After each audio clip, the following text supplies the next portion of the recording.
প্রকৃতি কিন্তু সবসময় আমাদেরকে দিয়েই এসছে, কিন্তু আমাদেরকে জানতে হবে সেই জিনিসগুলি কিভাবে ব্যবহার করব। আজ আমি আপনাদের সঙ্গে শেয়ার করব একটি খুব সহজ কিন্তু দারুণ কার্যকারী ঘরোয়া গার্ডেনিং টিপস। আমরা প্রতিদিন ডিম খেয়ে ডিমের খোসা ফেলেই দিই। এই ডিমের খোসাই হতে পারে আপনার গাছে সুপার ফুড, এক কথায় ক্যালসিয়ামের পাওয়ার হাউস।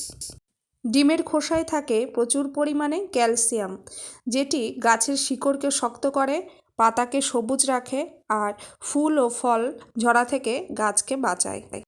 ডিমের ভাঙা খোসা গাছের নিচে ছড়িয়ে রাখলেও শামুক জাতীয় নরম প্রাণীর নরম শরীরের যে কোনো পোকামাকড়ের হাত থেকে গাছকে সহজেই কেমিক্যাল ছাড়াই ন্যাচারাল প্রোটেকশন দেওয়া যায়।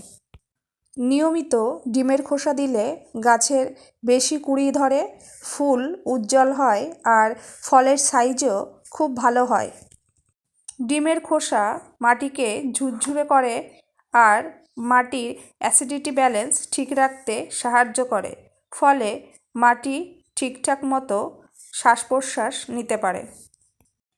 10 থেকে 12টি ডিমের খোসা পেস্ট করে সেগুলিকে আজ আমি প্রত্যেকটি গাছের গোড়ায় এক এক করে দিয়ে দেব। এই ডিমের খোসা ব্যবহারের কয়েকটি নিয়ম আছে। ডিম রান্না করার পর খোসাগুলিকে আপনি একত্রিত করবেন এবং সেগুলিকে খুব ভালোভাবে জলে ধুয়ে নেবেন, যাতে তার মধ্যে কোনোরূপ ডিমের অংশ না থেকে যায়।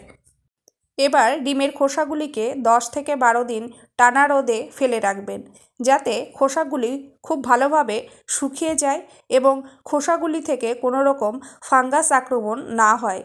এবার আসি ডিমের খোসা কিভাবে বা কতটা পরিমাণ একটি টবে ব্যবহার করবেন। ডিমের খোসার যে পেস্ট আপনি বানিয়ে নেবেন সেটি প্রত্যেক টবের জন্য 1 চা চামচ দিলেই যথেষ্ট। এটি ব্যবহার করবেন কতদিন পর পর।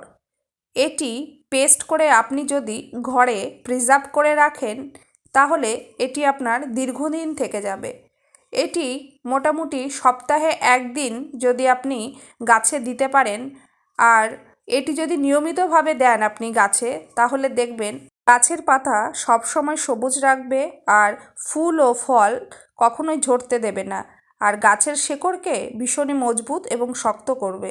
আমরা যারা গাছপ্রেমী আছি বা গাছকে ভালোবাসি তারা কিন্তু চাই সবসময়ের জন্য ঘরোয়া উপায়ে গাছগুলোকে বড় করি বা গাছ থেকে ফুল ফল পাই। তাই কেমিক্যাল ছাড়া এই ধরনের টিপস আপনারা বাড়িতে ফলো করতেই পারেন। আর এই ধরনের টিপস যদি ফলো করেন তাহলে কিন্তু আপনার গাছের ফুল ফল এবং শেকড় সমেত গাছটি সুন্দর হবে।